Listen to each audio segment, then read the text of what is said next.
நீயாப்பா இந்த மாதிரி இடத்துக்குலாம் ஏப்பா நீ சவாரி வர்ற? வேற என்னன்னே செய்யறது? அவரும் சுகர் வந்து ஒரு கால் எடுத்து வீட்டில் கிடக்காரு. அவரையும் பார்க்கணும், உள்ள குட்டிகளையும் பார்க்கணும். வர சவாரியெல்லாம் ஒயின் ஷாப் சவாரியா தான் வருது. இதையும் விட்டுட்டா பொழப்புக்கு நான் என்னன்னே பண்றது?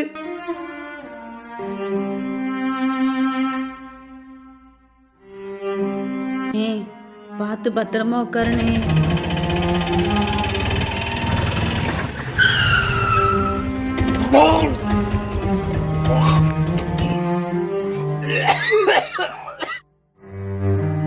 போனே, நான் கழுவிக்கிறேனே. பார்த்து பத்திரமா போனே. உன்ன மாதிரி ஆம்பளைங்களாம் குடிச்சு போட்டு இப்படி குடும்பத்தை நினச்சி பார்க்காம வாந்தி எடுத்துட்டு கிடக்கிறனால தான் என்ன மாதிரி பொம்பளைங்கெல்லாம் கஷ்டப்பட்டுட்டு இருக்கோம்.